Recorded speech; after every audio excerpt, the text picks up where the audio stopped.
Hello hello hello everyone. Welcome to our channel let's practice together. आज जो problem of the day है उसका नाम है रोबोट्स। तो क्वेश्चन क्या बोल रहा है कि हमारे पास दो काइंड ऑफ रोबोट है, ए और बी, और हमें एक 1D एरे दिया गया है। ए जो बॉट है वो आपका सिर्फ और सिर्फ लेफ्ट में मूव कर सकता है, जहाँ पर बी जो है वो आपका सिर्फ और सिर्फ राइट पे मूव कर सकता है। और आपको कुछ एम्प्टी स्पेसेस दिए गए हैं बिटवीन में, रिप्रेजेंट किए गए हैं हैज से। अब आपको ये बताना है कि जो इनिशियल स्टेट और फाइनल स्टेट है, तो क्या हम लोग इनिशियल स्टेट से फाइनल स्टेट पर जा सकते हैं? अगर पॉसिबल है तो आप रिटर्न कीजिए यस, अदरवाइज रिटर्न कीजिए नो।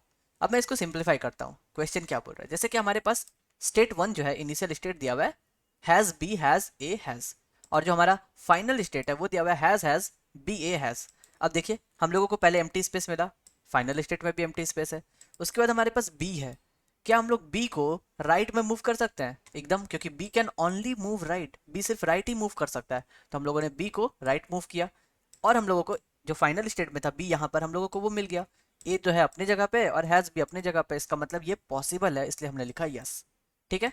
और यहाँ पर एक दिया गया है कि but it's also given that the bots can not cross over each other, वो लोग एक दूसरे को पास नहीं कर सकते। जैसे कि यहाँ पर देखिए हमारे पास बी है और ए है, आपका ए लेफ्ट में मूव कर सकता है, दैट इज करेक्ट, और बी आपका राइट में मूव कर सकता है, लेकिन इस दोनों को एक दूसरे को क्रॉस करना पड़ेगा, इसलिए यहाँ पर आंसर आएगा नो।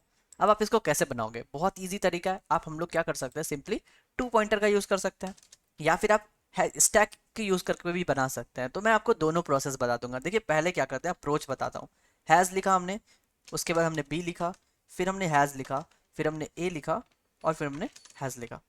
यह है हमारा इनिशियल स्टेट। और जो फाइनल स्टेट है उसमें है हमारा हैज़, फिर बी, फिर ए एंड देन फिर हैज़। हम लोग क्या करेंगे, दो पॉइंटर लेंगे, पहला पॉइंटर को यहाँ रख देते हैं आई, और दूसरा पॉइंटर को यहाँ रख देते हैं जे।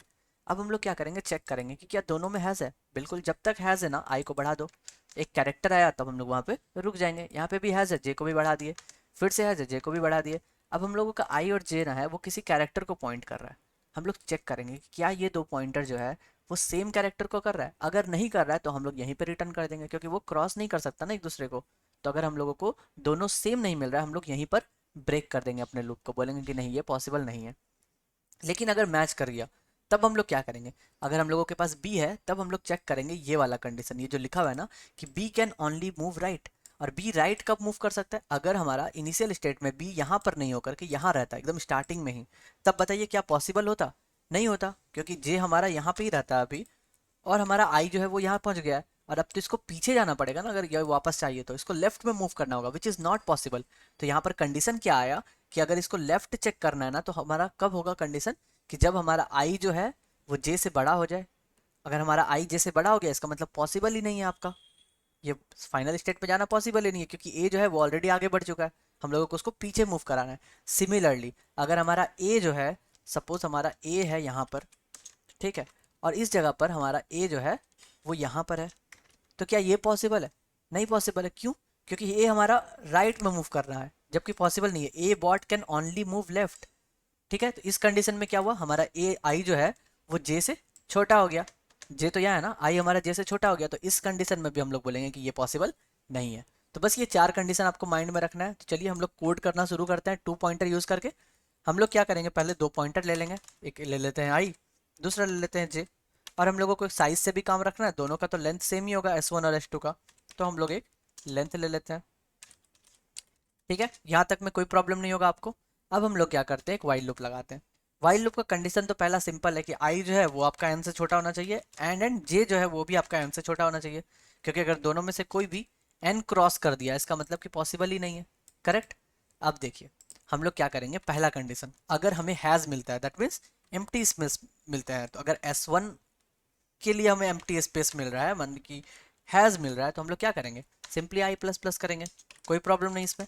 सेम चेक हम लोग किस पे लगाएंगे, S2 के लिए लगाएंगे कि अगर हमारे पास एलसिफ S2 का जो है, S2 का जो जे है वो आपका हैज़ मिल रहा है, वो अगर हमारा एम्प्टी स्पेस मिल रहा है, तो हम लोग जे को बढ़ाएंगे। करेक्ट, बढ़िया। और क्या कर सकते हैं हम लोग, सेम हम लोग चेक करेंगे जो अभी हमने बताया था कि अगर हमारा जो कैरेक्टर है वही सेम नहीं आए तो भी हम लोग रिटर्न कर देंगे डायरेक्ट यहीं से।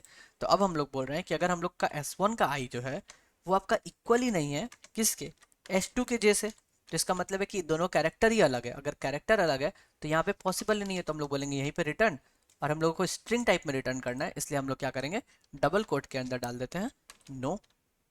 ठीक है, यहाँ पे हम लोगों को नो और यस इसमें लिखना है, इस फॉर्मेट में लिखना है, तो हमने नो रिटर्न कर दिया। सिमिलरली हम लोगों को क्या चेक करना है कि अगर वो लेफ्ट मूव करवाना है या फिर राइट मूव करवाना है। उसके लिए हमने अभी कंडीशन बताया कि अगर अगर हमारा S1 का जो आई है वो क्या है, S1 का आई B है। ठीक है, B का मतलब क्या हुआ, that it can only move right, B can only move right. तो अगर लेफ्ट अगर आपके केस में है, अगर इसका मतलब कि अगर हमारा आई जो है वो ऑलरेडी J से बड़ा है, इसका मतलब कि और वो नहीं मूव कर सकता पीछे, लेफ्ट तो वापस नहीं आएगा ना रिकवर करने के लिए, तो हम लोग क्या रिटर्न कर देंगे, हम लोग बोल देंगे कि नहीं ये भी पॉसिबल नहीं है। अब सिमिलरली हम लोग ए के लिए चेक कर लेते हैं कि अगर हमारा, यही कॉपी कर लेते हैं हम लोग, एल्स इफ क्या हो जाएगा, एस ऑफ आई हमारा ए आ जाएगा, और ए के केस में क्या है वो राइट मूव नहीं कर सकता, इसका मतलब अगर हमारा आई जो है वो लेस देन जे है, इसका मतलब कि हम लोग करेंगे रिटर्न नो। और अगर ये सारे केसेस पास कर गए तो हम लोग आई को भी बढ़ा देंगे और जे को भी बढ़ा देंगे।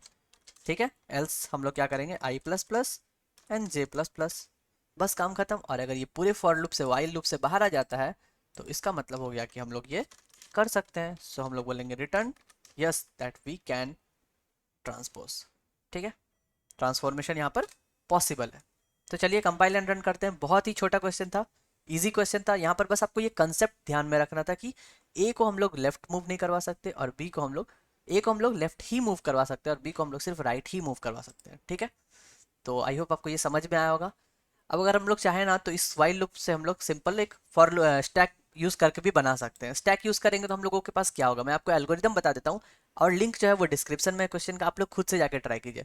देखिए हम लोग क्या करेंगे, हम लोग ना स्टैक में रखेंगे इसके कैरेक्टर को और उसके इंडेक्स को। जैसे अगर हमारे पास ए है, चलिए मैं आपको ये एग्जांपल लेके बताता हूँ। अगर हमारे पास has B has A has है और हम लोग यहाँ पर जो है, यहाँ पे हम लोग देते हैं हैज़ बी ए। ठीक है, इस केस में क्या करेंगे, सबसे पहले हम लोग स्टैक 2 को लेंगे जो हमारा आउटपुट है, फाइनल आउटपुट। और हम लोग क्या करेंगे, फाइनल आउटपुट पे जितने सारे हैं ना कैरेक्टर्स बी और ए को, उसको एक स्टैक में डाल लेंगे। तो अभी हमारे स्टैक में क्या आ जाएगा, देखिए हमारे स्टैक में एक पेयर करके हम लोग डालेंगे। तो सबसे पहले क्या आ जाएगा, बी, हमारे पास पहला आ गया बी और उसका इंडेक्स। तो बी और उसका इंडेक्स, इंडेक्स कितना है 0 1 2, तो बी कॉमा 2 पहला स्टैक में ये आ गया। दूसरा हम लोग स्टैक में क्या डालेंगे, ए को आएंगे, तो हम लोगों का आ जाएगा ए कॉमा 3। ये मैं स्टैक यूज करके बता रहा हूँ, आप लोग इसको खुद ट्राई कीजिएगा, मैं इसका कोड नहीं करूंगा क्योंकि अगर मैं कोड करूँ तो फिर आप लोग सीख नहीं पाएंगे। अगर आप लोगों को सीखना है ना तो मैं एल्गोरिदम बताता हूँ, आप लोग उस एल्गोरिदम से खुद से कोड करके देखिए, तो फिर वो जो मजा आएगा ना वो अलग ही मजा है। तो हम लोग क्या करेंगे, ये स्टैक ले लिए, स्टैक में हम लोगों ने पेयर डाला। ठीक है, ये भी मैं आपको हिंट दे दिया कि स्टैक में हम लोग पेयर डाल रहे हैं, जहाँ पे हम लोग पहला कैरेक्टर डाल रहे हैं और दूसरा इंडेक्स डाल रहे हैं। अब हम लोग क्या करेंगे, एक फॉर लूप लगाएंगे S1 पे। ठीक है, अब हम लोग देखेंगे कि S1 में अगर हम लोगों के पास हैज़ आ रहा है, हम लोग कंटिन्यू कर देंगे, तो हमारा जो आई होगा वो कहाँ चला जाएगा। और आप हम लोग एक काम कर सकते हैं ना कि हम लोग इसमें पीछे से जा सकते हैं। अगर हम लोगों को इसमें चेक करना है ना, क्योंकि स्टैक में क्या होता है, स्टैक का जो होता है, आप क्यू यूज़ कर सकते हो, स्टैक यूज़ कर सकते हैं। अगर आप लोग क्यू यूज़ करोगे तो कोई प्रॉब्लम नहीं होगा क्योंकि हम लोगों को स्टार्टिंग से ही करना है। लेकिन अगर आप लोग स्टैक यूज़ कर रहे हैं तो स्टैक का कंसेप्ट क्या होता है, फर्स्ट इन लास्ट आउट। तो अगर हम लोगों को फर्स्ट इन लास्ट आउट चाहिए तो हम लोग ए और 3 से कंपेयर कब कर सकते हैं, जब हम लोग इसको पीछे से करेंगे रन, तो हम लोग आई जो है वहाँ पीछे से शुरुआत करते हैं। अगर देखें हैज़ है, कोई प्रॉब्लम नहीं है, हम लोग कंटिन्यू किए। अब हम लोगों के पास ए आया, जैसे ही ए आया हम लोग क्या किए, इस ए को कंपेयर करेंगे स्टैक के जो टॉप में है ना उससे। देखिए दोनों का दोनों सही है, ये भी ए है ये भी ए है, करेक्ट है। अब जब दोनों ए है करेक्ट है, तब हम लोग चेक करेंगे कि ये वाला कंडीशन, कि अगर हमारा ए है तो हमारा आई जो है वो लेस देन जे होना चाहिए। इसका मतलब कि अगर यहाँ पर ए है तो हमारा जो इसका आई है ना, इसका वैल्यू, ये क्या होना चाहिए, ये होना चाहिए आपका always greater then this one या फिर इक्वल्स टू। तो यहाँ पे देखिए ये भी 3 है और ये भी 3 है, दोनों 3 है, तो इसका मतलब ये करेक्ट है। तो हम लोग स्टैक से पॉप कर देंगे। तो हम लोगों ने इसको पॉप कर दिया कि यस ये करेक्ट था। फिर आया हैज़, जैसे ही हैज़ आया हम लोग फिर से कंटिन्यू डिक्रीज करते गए। फिर आया बी, जैसे ही बी मिला हम लोगों ने देखा स्टैक पे, अब हम लोगों का इसका कोई काम नहीं है, हमारे पास स्टैक है ऑलरेडी। ठीक है, जे का कोई काम नहीं है। जैसे ही हम लोगों के पास बी आया हम लोगों ने फिर से चेक किया कि ये तो करेक्टर सही है, दोनों मैच कर रहा है, हमारा स्टैक के टॉप से भी मैच कर रहा है। और ये जो आई है ये अभी भी क्या है, ग्रेटर देन या इक्वल्स टू होना चाहिए इसके, जो आपका सेकंड वैल्यू है यहाँ पे उससे इक्वल होना चाहिए। तो यस देखिए यहाँ पे 0 1 है करेक्ट, और यहाँ पर 0 2 है। और इस कंडीशन में हमारा देख रहे हैं कि इसका जो टॉप है ये आई से ग्रेटर भी है। ठीक है, हमारा कंडीशन क्या होगा यहाँ पे होगा कि two should be always greater than और इक्वल्स टू आई। तो यहाँ पे आई कितना वैल्यू है, 1 है। तो यहाँ पर ये भी कंडीशन को सेटिस्फाई कर रहा है, इसका मतलब हम लोग इसको भी पॉप कर देंगे। और उसके बाद हम लोग देखेंगे कि क्या हमारा स्टैक खाली है। अगर हमारा स्टैक खाली हो गया इसका मतलब कि ये पॉसिबल है। तो ये था स्टैक का एल्गोरिदम। आई होप आपको समझ में आया होगा, नहीं तो 2 पॉइंटर का सॉल्यूशन आपके स्क्रीन पे है। तो आप लोग खुद से ट्राई कीजिए। अगर कोई भी प्रॉब्लम होता है तो आप मुझे इंस्टाग्राम पे पिंग कर सकते हैं, मैं आपको वहाँ पे भी एक्सप्लेन कर दूंगा। तो चलिए कल फिर मिलते हैं नए क्वेश्चन के साथ। एंड हो सकता है कि नेक्स्ट 2-3 दिन शायद मैं कोड नहीं डाल पाऊँ। तो अगर ऐसा कुछ हुआ तो ठीक है, मैं आपसे मिलता हूँ ट्यूसडे में। सो तब तक के लिए good bye, stay blessed, stay safe and keep coding.